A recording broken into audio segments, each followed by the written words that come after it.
Pengadilan Negeri Tanjung Karang menggelar sidang dugaan korupsi di Dinas Pemberdayaan Masyarakat Desa, Kabupaten Lampung Utara.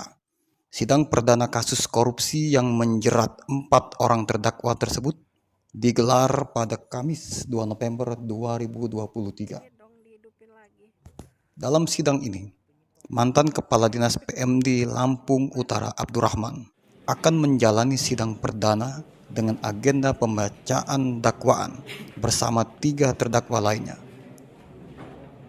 Diketahui, keempat terdakwa tersebut terdaftar dalam 3 berkas terpisah.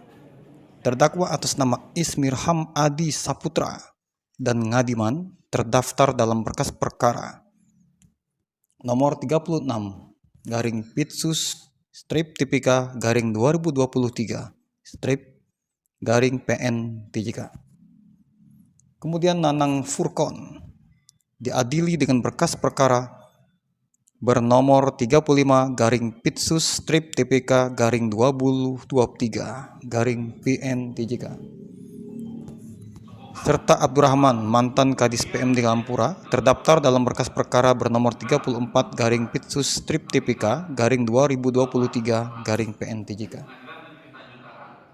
Juru bicara Pengadilan Negeri Tanjung Karang, Gendro Wicaksono mengatakan pihaknya telah menerima berkas perkara korupsi tersebut pada Selasa 24 Oktober 2023. Adapun para terdakwa bakal diadili dengan sangkaan perbuatan melanggar pasal 12 huruf A. Terkait sidang Kadis PMD Lampung Utara hari ini bagaimana Bang berjalan proses sidangnya? Oh, jalannya sih bagus, mulus gitu ya. Cuman ada beberapa hal yang permohonan kita kan belum dikabulkan. Tapi ya nggak apa-apa, namanya proses. Tapi yang kita pastikan bahwa betul yang tadi kita sampaikan di persidangan, kita akan utus beberapa orang untuk berangkat ke Kejaksaan Agung. Karena itu perintah, implementasinya jelas. Jadi jaksa yang ada di daerah harus melaksanakan itu, gitu loh. Tapi ternyata kan enggak, malah dibawa ke sidang perdata lah, itu tipikor. Jadi tujuan korupsi itu kalau bisa mengembalikan uang negara, bukan menghukum. Apalagi ini teman, yang satunya 5 juta, yang satunya 25 juta. Semestinya tidak sampai di sini. Mestinya. Apakah ini ada kesan dipaksakan, Bang, perkara? Kalau itu tanya ke sana lah.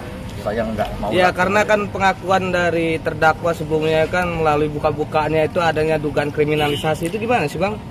Ya, kalau menurut saya ya itu. Saya hanya bicara tentang hukumnya ya. Hukumnya sesuai dengan aturan, perkara ini nggak boleh terus.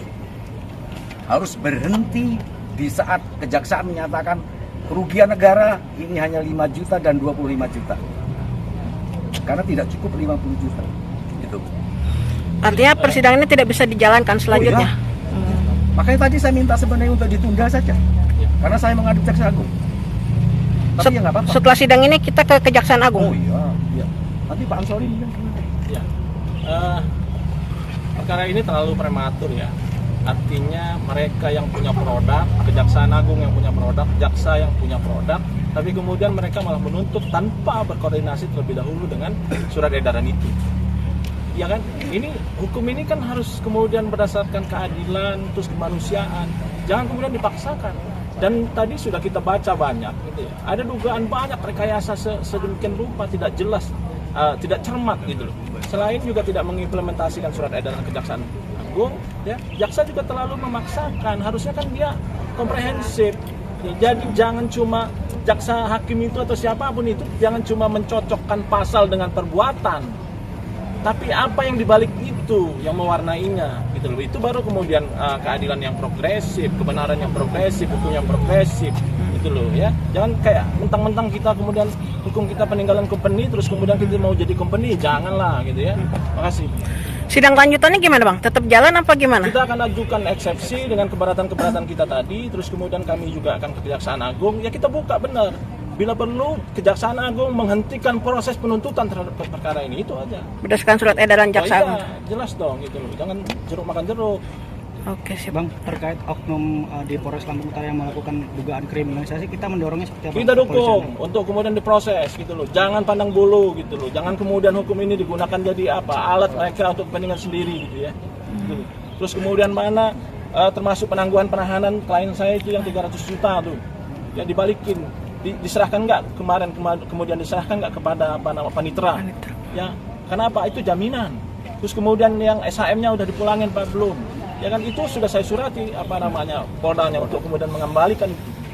Kenapa ini hak daripada klien saya gitu. Ya.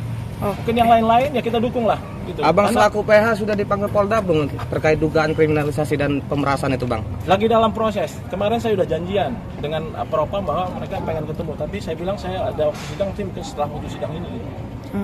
Tapi udah ada kabar lanjutan belum sih, Bang, terkait 13 oknum yang sebelumnya? Belum. Kita serahkan diperiksa kepada Kapolda lah. Saya yakin dan percaya kemudian Kapolda tidak kemudian akan memberikan kesempatan pada orang-orang oknum-oknum yang kemudian yang hanya menggunakan hukum untuk kepentingan pribadinya. Saya yakin itu. Polri presisi. Bongkar Pos TV Bandar Lampung, Tika melaporkan.